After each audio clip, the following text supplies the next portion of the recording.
I'm glad to see everybody here, and thanks for making it in time. So today we are going to practice our public speaking, but today it is dedicated to Focus Tribe members. We have been talking about different temperaments or personalities, and today we are glad and privileged that we have like 7 of the presenters who are going to tell us what temperaments are and the different temperaments that we have.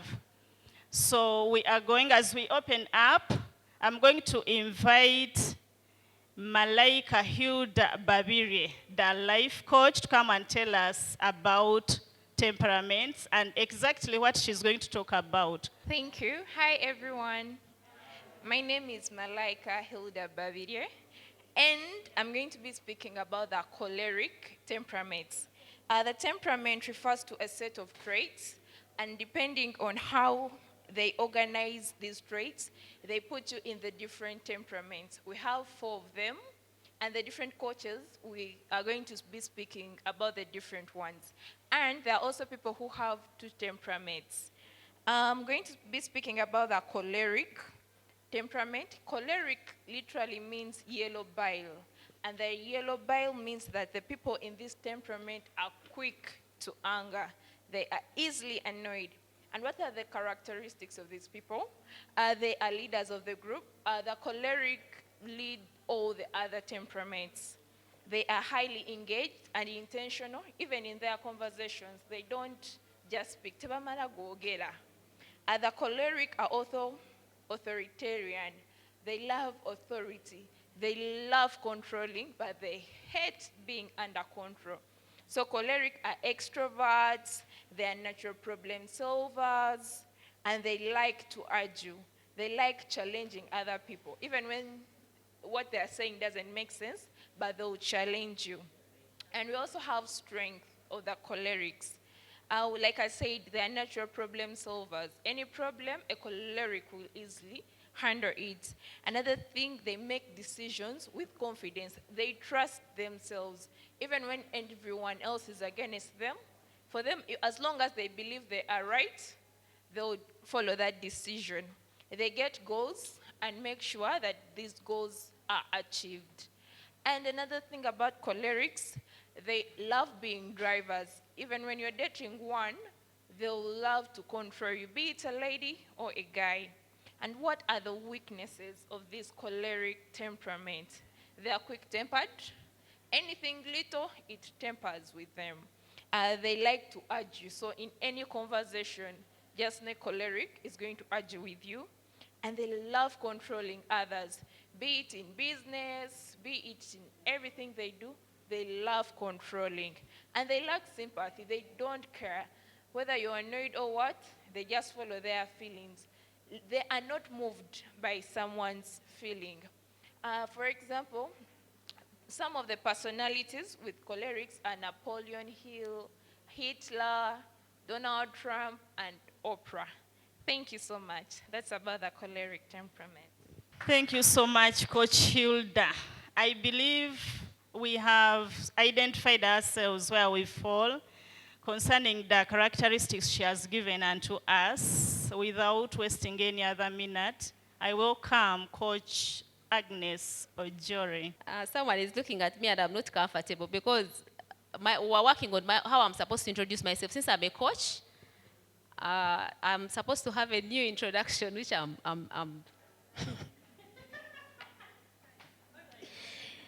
I've been told to talk about the sanguines.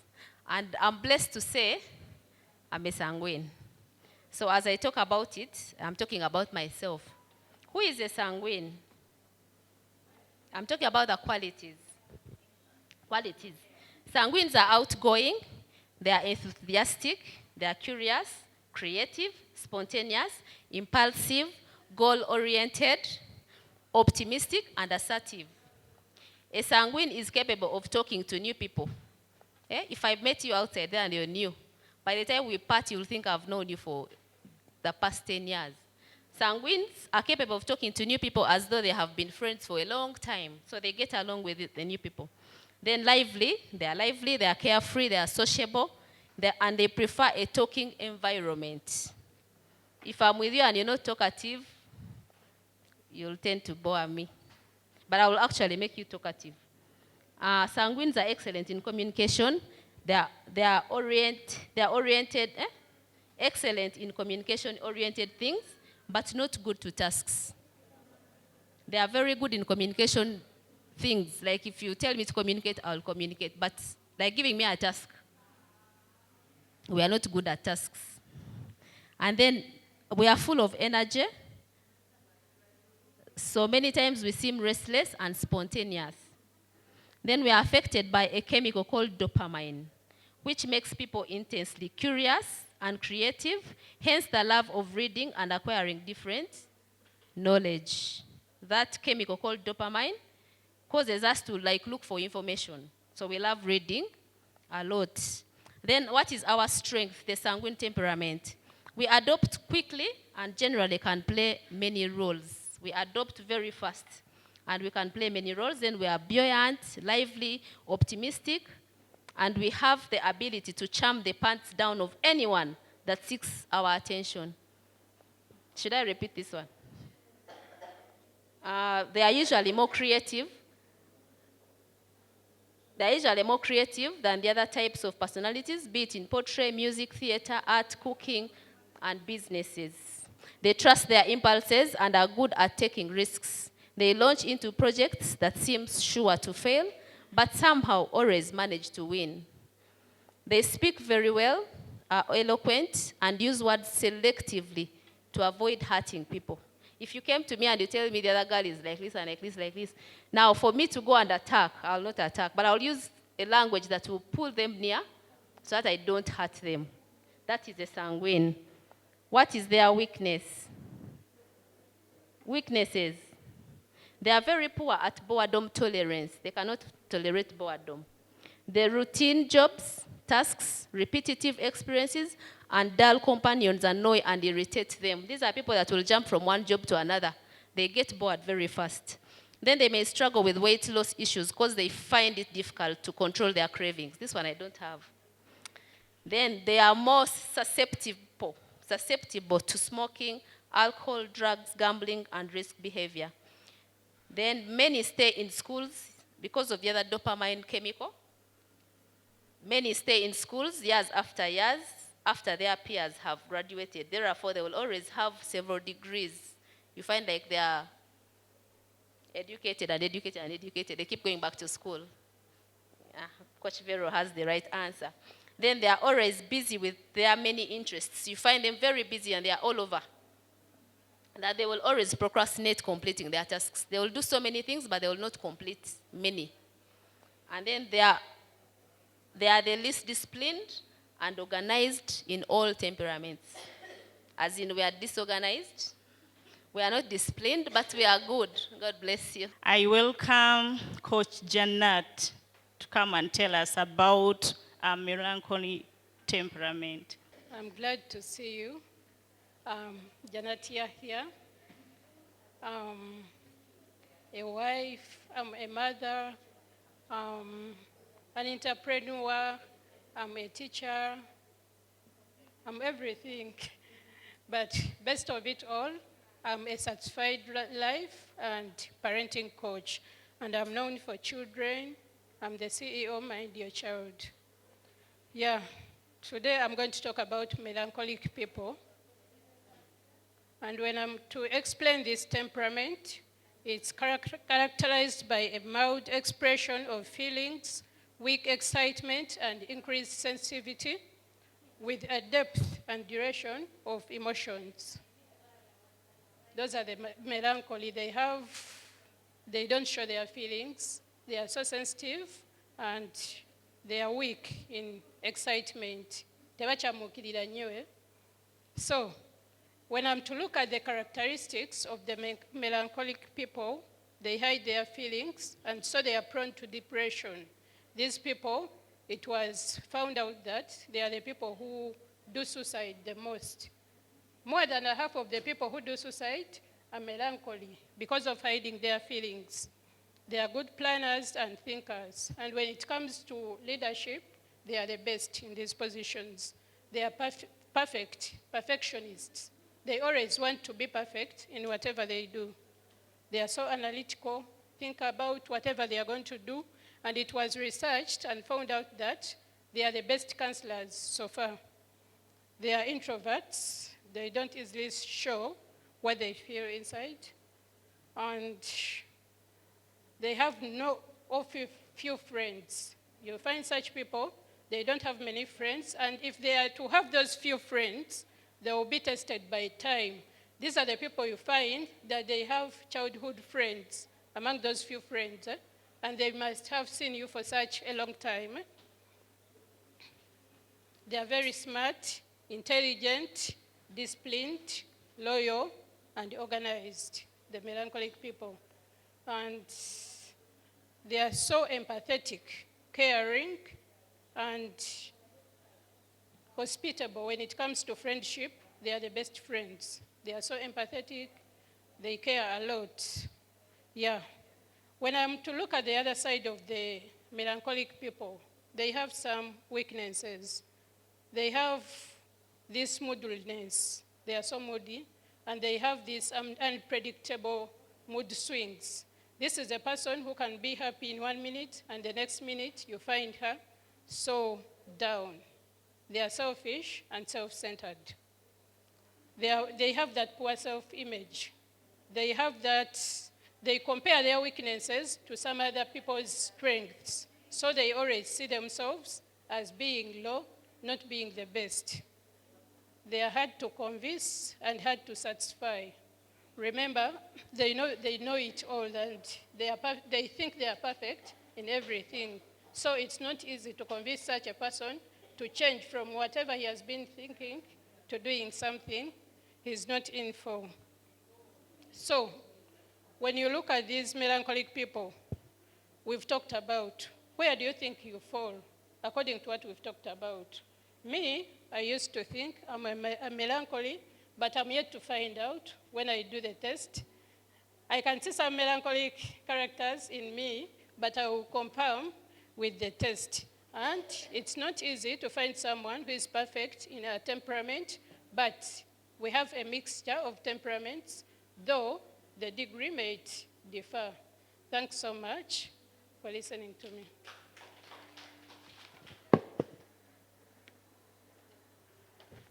Thanks so much, Coach Janet. Once again, I'm Birungi Bikasfa, a life coach, and I believe relationships are everything.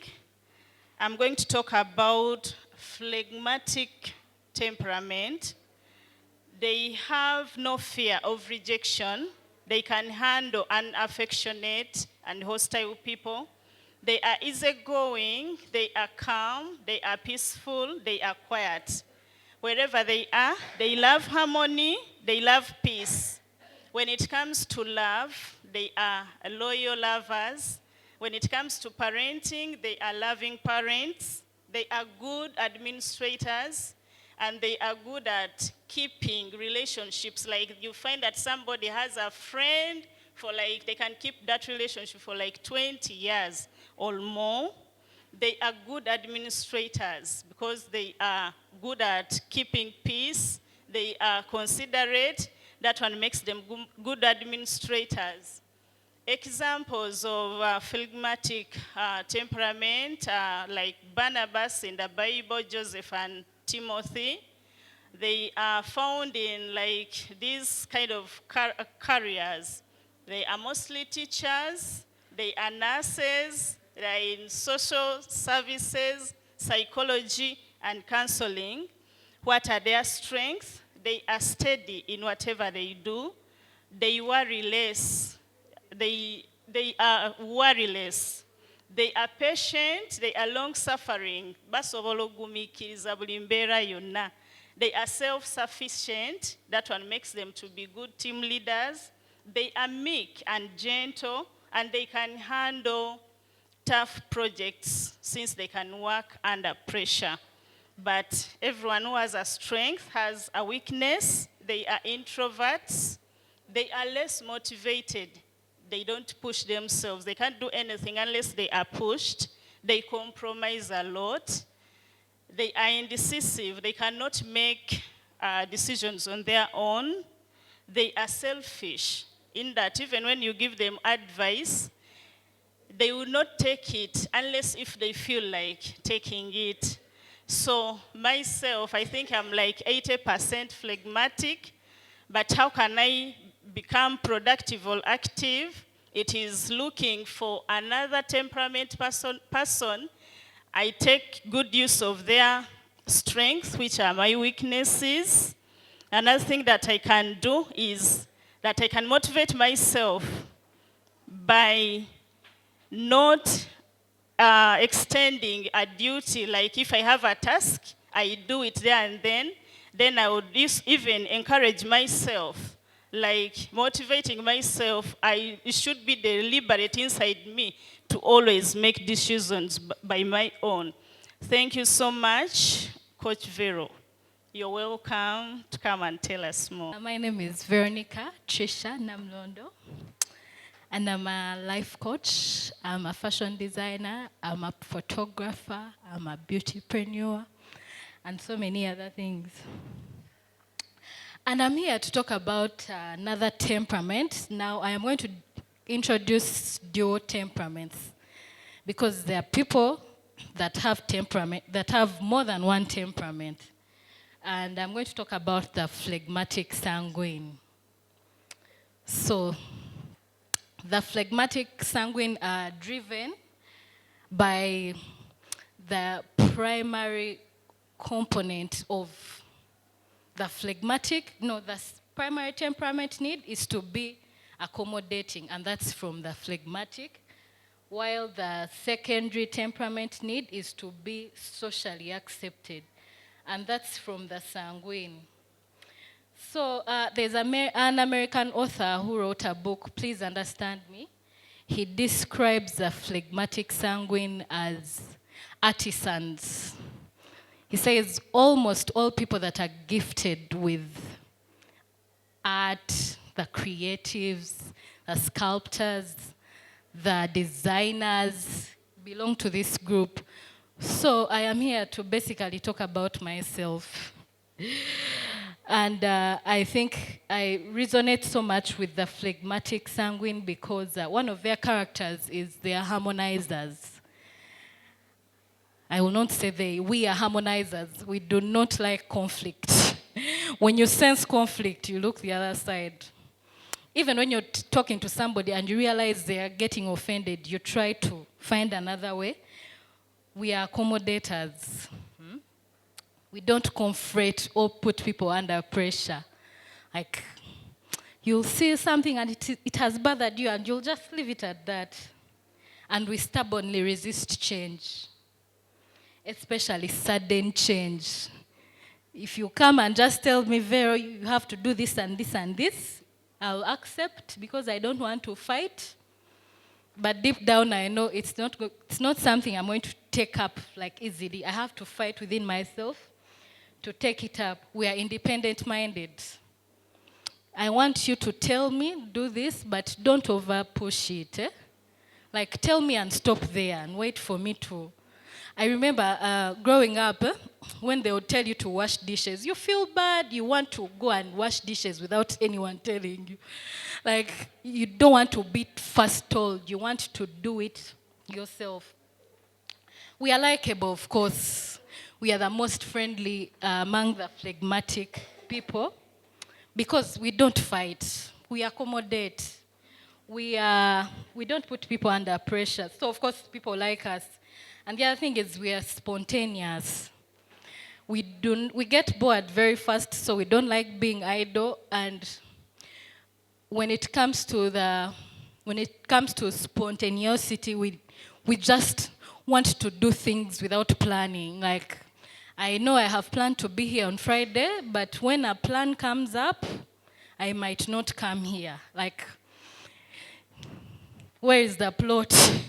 when plot just finds me, I'll run. Even when you've planned, like, I'm going to spend this amount of money this month, If I see something that I feel like spending on, I will spend on.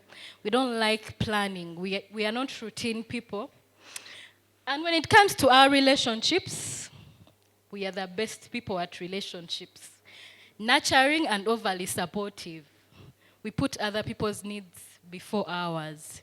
We are the women that are doing the most for these men. We are the women.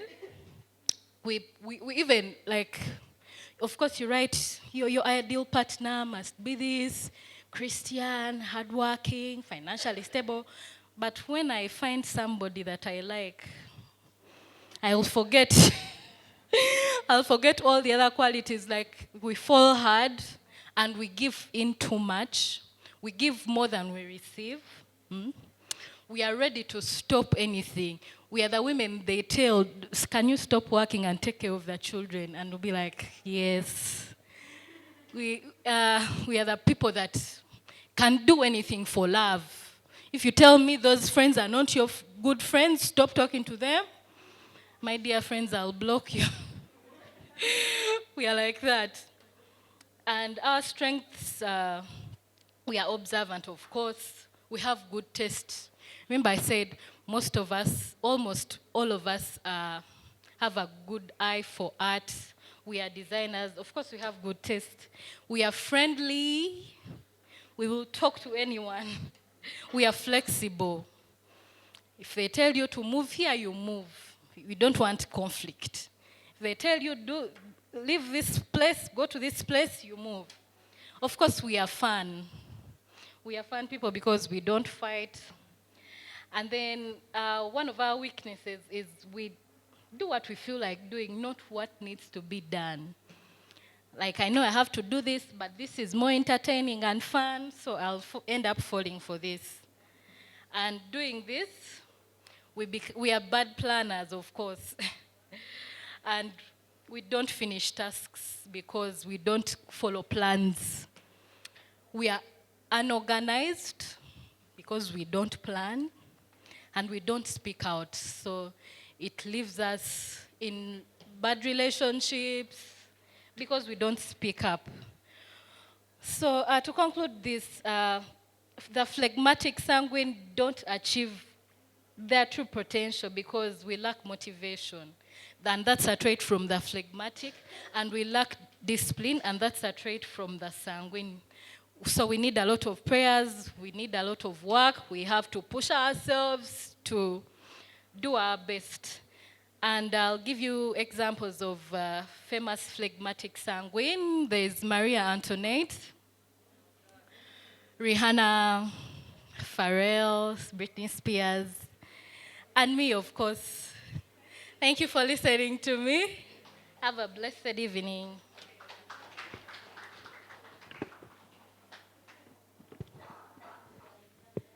Good evening, family. My name is Kabaruli Maria Patience. I'm a mom. I'm a fashion designer and a certified life and relationship coach for single women. I'm going to take you through the temperament called sanguine choleric. These are sometimes referred to as sancols. So these are the people who have got sanguine as their main temperament and choleric as their background temperament. These people are the strongest extroverts of all the temperament blends. Their strengths, career-wise, the famous people who have this temperament include Zendaya, she's an actress, Thomas Edison, the guy who invented the light bulb, then Cleopatra, I think she's an Egyptian queen. She was an Egyptian queen. Then there's Simon Peter in the Bible. Then their strengths include, career-wise, they are perfect for people-oriented careers like customer service, marketing and sales, among others. So these careers that do not require constant supervision. Then in romantic relationships, these people are, since they are lively, expressive, warm, and lively, they make their homes fun to be in. Then, leadership-wise, they are very free-spirited and easygoing leaders. So since they do not like being followed up, closely, they do not like following up the people they are leading. Then, interpersonal relationships and their general outlook on life, these people are very optimistic in even critical situations. Then, their weaknesses, career-wise, due to their carefree character, they need constant supervision, though they hate it, but they need it. Then, relationship-wise, they lack trustworthiness and commitment to their families, especially their spouses and kids. Then, they are compulsive spenders and are usually broke. Leadership-wise, leadership-wise, they are carefree leaders, so they do not follow up. A special note on these ones. These persons are the least you should rely on during your time of need because they only help when there's something in it for them. Yes. Then how these people can overcome their weaknesses. First of all, identifying them is number one. Very important because it makes you conscious of your weaknesses. Then the second thing is to associate with people whose strengths are your weaknesses. For example, we found out they are compulsive spenders. You can befriend someone who budgets, someone who has a plan, a financial plan, something like that. Thank you very much for listening. My name is Cavaroli Maria Patience. Have a beautiful evening. Good evening. Calvary greetings, saints. Bernice Docas Sebiala is my name. Tusubira is my maiden name. Wife, mother, from Focus Tribe, the one and only. Yes, by Coach Fiona. So I'm here to take you through a dual temperament that doesn't exist. You've heard about the melancholy and the phlegmatic. So it is a dual temperament, melancholy versus phlegmatic. Yeah, so temperaments are created by God, as you've all heard. It is a way of variety. Don't feel bad if you belong to one of them. Yeah, it's a way of variety, and God is a God of variety, and he does it perfectly. A temperament is different from a personality. From a character, it is personality plus external influence. So there are 4 divisions of temperaments, as explained. That is sanguine, melancholy, choleric, phlegmatic. But everyone has a little bit of all of them. So we are talking melancholy. As you've heard, melancholy are introvert, quiet, serious, analytical, task-oriented, thankful and caring, sensitive nature, compassionate. Whereas the phlegmatic are indecisive, appears lazy, unmotivated, avoids conflict, speaks softly, stubborn, streak, procrastinates a lot. Those are big-time procrastinators. Avoids involvement and avoids work. If you don't tell them to do, they won't do. Trust me. So, olimba. Melancholy, their weaknesses and strength. They are dependable, perfectionists, faithful friends, good listeners, very tidy, careful decision makers, intelligent, very loyal, thoughtful, very good people. Weaknesses, the first reaction is always negative. Your business, those are melancholy. Lacks confidence, needs to be motivated by God. They always feel not good enough, so it's only God that can motivate them. Subject to mood swings, you never know what they're really up to. Very critical, unpopular, rigid, unforgiving, not interested in frequent sex. I'm a relationship counselor, so I'm very concerned about that part. So if you have a melancholy for a partner, go slow. Phlegmatic, their strength and weakness. calm and unruffled, consistent, feels much emotions, enjoys people, has a retentive memory, natural peacemaker, feels the pain of others, attentive, devoted caregiver, phlegmatic. They will cry with you. They are naturally like that.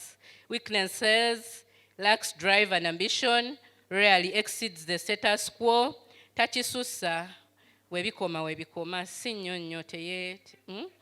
Stubborn, they can gladly refuse, as mentioned by Coach Vero. Very little motivation, fearful, sluggish, compromising, avoids confrontations, and difficult to arouse sexually. I have people who attest to that.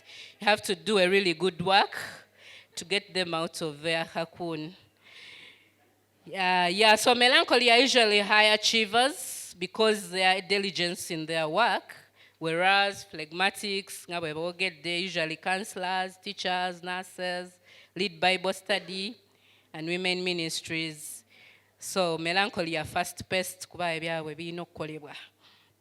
In the case of choosing partners, melancholy temperament takes a little more time because they will be looking for a perfect fit.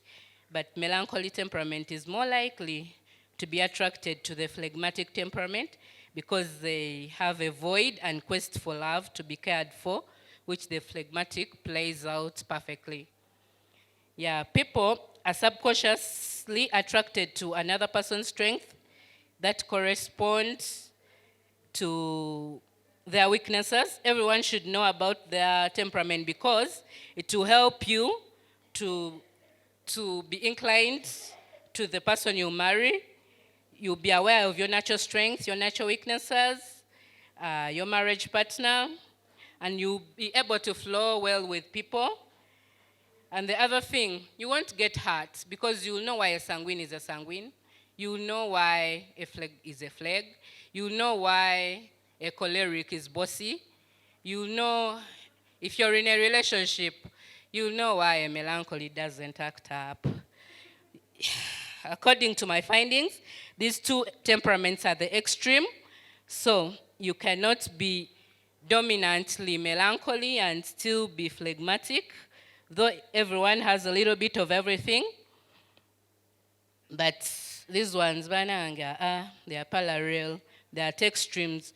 Although these two can live together amicably, the most powerful single influence on a person's behavior is their temperament, which usually is a combination of at least two temperaments, primary or secondary.